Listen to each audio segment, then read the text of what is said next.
જે લોકો જાન્યુઆરી 2024થી નવી કાર ખરીદવા માંગે છે તેઓએ આનો આનંદ માણવા માટે થોડો વધુ ખર્ચ કરવો પડશે, કારણ કે Maruti, Tata motors, M&M, MG, Hyundai ઉપરાંત પ્રીમિયમ કાર બનાવનારી BMW, વોલ્વો, ઓડી અને મર્સિડીઝ બેન્ઝ જેવી કંપનીઓ સહિત ઓછામાં ઓછી 9 કંપનીઓ છે જે જાન્યુઆરીથી વાહનોના ભાવમાં વધારો કરી રહી છે. કિંમતમાં વધારો 1 થી 3% રેન્જમાં હશે. વિવિધ મોડેલ માટે ભાવ વધારામાં થોડો ફેરફાર હોઈ શકે છે, જે થોડાક હજાર રૂપિયાથી શરૂ થશે અને પ્રીમિયમ વાહનો માટે ઘણો વધારે હશે. હવે આપણે સમજીએ કે આ ભાવ વધારા પાછળનું કારણ શું છે.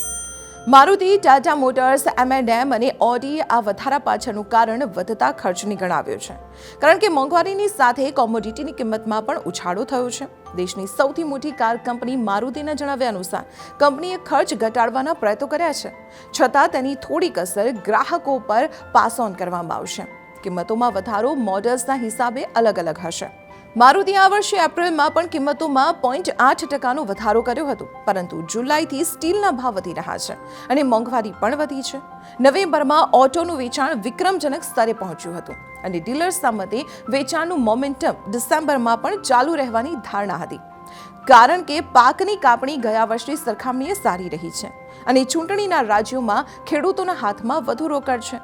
આમાં પાકની સારી MSPની પણ અસર છે, પરંતુ વર્ષનો છેલ્લો મહિનો હોવાથી ડિસેમ્બરમાં ઇન્વેન્ટરી ક્લિયર કરવા માટે ઓટો કંપનીઓ ગાડીઓ પર ડિસ્કાઉન્ટ પણ ઓફર કરી હતી. પરંતુ ડીલર્સ માને છે કે જે મોડલ્સ પર ઇન્વેન્ટરી છે ફક્ત તેની પર જ ડિસ્કાઉન્ટ ચાલુ જ હતું. હાલમાં SUV પર નહિવત ડિસ્કાઉન્ટ છે. પ્રોફિટમાર્ટ સિક્યુરિટીઝના ડિરેક્ટર રિસર્ચ અવિનાશ ગોરક્ષરના જણાવ્યા અનુસાર મોટાભાગની ઓટો કંપનીઓ જાન્યુઆરીનો ઉપયોગ નવી પ્રોડક્ટ્સ લોન્ચ કરવા અને પ્રોડક્ટની કિંમતો વધારવા માટે કરે છે.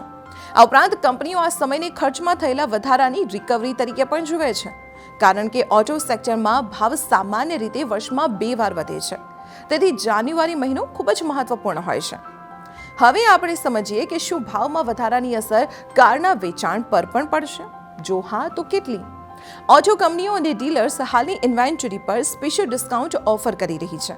નિષ્ણાતોનું માનવું છે કે ભાવ વધારાથી ડીલર્સની પાસે પડેલી ઇન્વેન્ટરીમાં વધુ વધારો થઈ શકે છે. નવેમ્બરમાં કાર ડીલર્સ પાસે 61 થી 64 દિવસની ઇન્વેન્ટરી હતી, જ્યારે ઓક્ટોબરમાં તે 63 થી 66 દિવસના સ્તરે હતી. કિંમતોમાં વધારા બાદ એન્ટ્રી લેવલની કારના વેચાણ પર વિપરીત અસર પડી શકે છે, કારણ કે પેસેન્જર વ્હીકલ સેગમેન્ટમાં ઓછી કિંમતના વાહનોની માંગ પહેલેથી જ દબાણ હેઠળ છે અને ભાવ વધારો પરિસ્થિતિને વધુ પડકારજનક બનાવે તેવી શક્યતા છે, ખાસ કરીને ટૂંકા ગાળામાં. ઓછી કિંમતની ગાડીઓના ગ્રાહકો માટે કિંમતમાં 1 થી 2% વધારો પણ ખૂબ જ સંવેદનશીલ માનવામાં આવે છે. બીજી તરફ 10 લાખથી વધુ કિંમતની કાર ખરીદનારાઓ પર કિંમતોમાં 1 થી 2% વધારાની વધુ અસર નહીં થાય. અવિનાશ ગોરક્ષર માને છે કે ઓટો સેક્ટર માટે જાન્યુઆરીમાં વાહનોના ભાવમાં વધારો કરવો સામાન્ય બાબત છે. તેથી જ ગ્રાહકો દર વર્ષે આ પ્રકારના 2 થી 3% ભાવ વધારાને પહેલેથી જ માનીને ચાલે છે. એકંદરે જાન્યુઆરીથી થઈ રહેલી કિંમતોમાં વધારાની કાર કંપનીઓના વેચાણ પર અસર પડશે, પરંતુ માત્ર સસ્તા વાહનો પર જ, એટલે કે ઓછી કિંમતની એન્ટ્રી લેવલની કાર પર. જોકે ઓવરઓલ ઓટો સેક્ટરની હાલત પર આની કોઈ ખાસ અસર નહીં થાય. આવી સ્થિતિમાં જો તમે પણ નવી કાર ખરીદવાનું વિચારી રહ્યા છો અને આવતા વર્ષની રાહ જોઈ રહ્યા છો, તો તેને થોડુંક પ્રીપોન કરી લો.